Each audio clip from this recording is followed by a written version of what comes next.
c'est très, très réfléchi. Katz, le chat. Katz, le chat. Le chat. Pourquoi le chat? Pourquoi le chat? Parce que le chat de Philippe Geluck, Alors Philippe Geluck est un dessinateur qui a pour personnage emblématique un chat. Depuis maintenant 36 ans, hein, ce chat promène sa petite bonhomie un petit peu partout. Et le musée en herbe, qui est un musée pour les tout petits. Mais attention, c'est pas un musée avec des reproductions, c'est un musée avec des vraies œuvres d'art. Hein, une trentaine d'œuvres d'art. Alors vous avez du Yves Klein, vous avez du Picasso, vous avez du Fontana, du César, toutes les grandes œuvres d'art. Eh bien, a décidé de confier les clés de son musée à Philippe Geluck et son chat. Pourquoi? Parce que Philippe Geluck, évidemment, c'est un dessinateur, donc il adore l'art.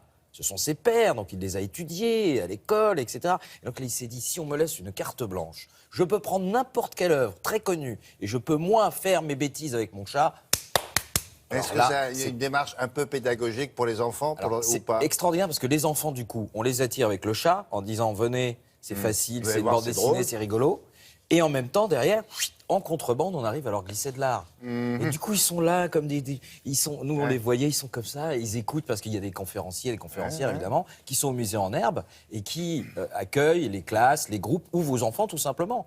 Et donc, ils sont comme ça, ils écoutent. C'est quel âge, quoi? Il faut 7, 8 ans? Ouais. Oh non, on en a même vu des petits, des 5, 6 ans qui venaient, puis ils interrogent l'art avec des questions très... Les enfants sont vraiment, quand on dit je pourrais faire pareil, eux, ils disent je vais faire pareil. C'est-à-dire qu'ils prennent les stylos, ils disent Jackson Pollock, tiens, attends, tu vas voir, je vais t'en faire du Jackson Pollock. Et ils y vont, et c'est plutôt pas mal d'ailleurs.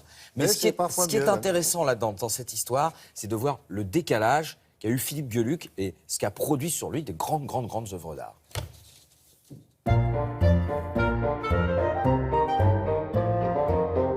Philippe Geluck, le papa du chat, a décidé de s'attaquer à toutes les œuvres d'art. Arcimboldo fait des portraits avec des fruits. On est à la fin du XVIe siècle. Que fait Philippe Geluck? La femme d'Arcimboldo, voilà, Madame Arcimboldo rentrant du marché. Vous avez l'Angélus de Millet ici. Bon, ça, c'est très connu. Qu'est-ce qu'il fait? L'Angélus de Milou.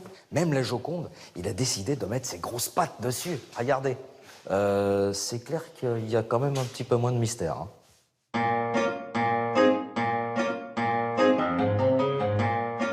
Pablo Picasso. Alors, le principe du cubisme était simple. Hein. Comment faire sur une toile pour voir un visage de face, de profil, de dos? On a ici Tête de femme 1939, et ça donne quoi chez Geluck? Un cube. Ben oui, parce qu'il dit lui-même, le cubisme doit être cubique.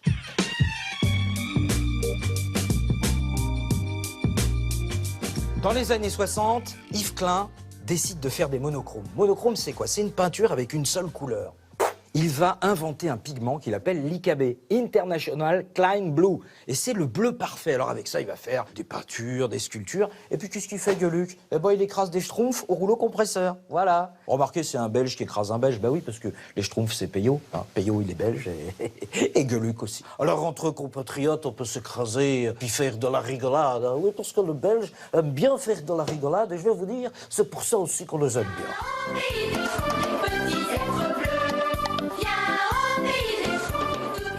Et puis, il y a l'op art. Alors, op art, optical art, avec un de ses dignes représentants, Vasarely, c'est très simple, une illusion d'optique sur une toile. Ah, vous avez bien vu, on voit une sphère comme ça qui sort alors que la toile est complètement plate. Et qu'est-ce qu'il fait, le chat? Bah, très simple. Je me demande si ce motif me grossit pas un peu. Bah oui, parce que... Donc, du coup, le tailleur lui dit pas de problème, monsieur Vasarely a prévu des motifs un petit peu plus... Bah oui. Je devrais peut-être prendre un petit peu celui-là. Hein? Bon, je sais pas ce que vous en pensez. Je pense que celui-là m'irait mieux.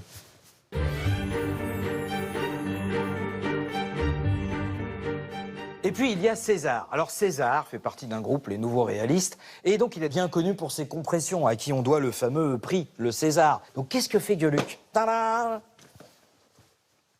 La salade comprimée. Ben oui, c'est une salade César.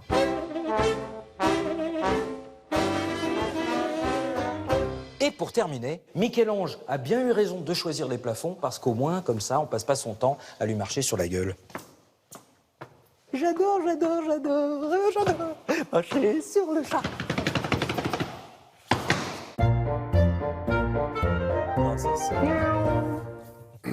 Ça va, vous, à part ça? Oh bah écoutez, oui, toujours. Mais alors là, je vais vous dire, non seulement vous y allez avec vos enfants, mais en plus vous y allez pour vous, pour votre propre plaisir. C'est juste à côté de la Samaritaine à Paris, si vous passez par là. Aussi des tableaux que vous n'avez peut-être pas vus depuis longtemps. Des originaux. Voilà. Le Picasso qu'on a vu, c'est un vrai. Hein. Très bien. C'est au musée en herbe. Musée en herbe, à Paris, dans le premier, c'est le Samaritaine. Hein. Voilà, merci beaucoup.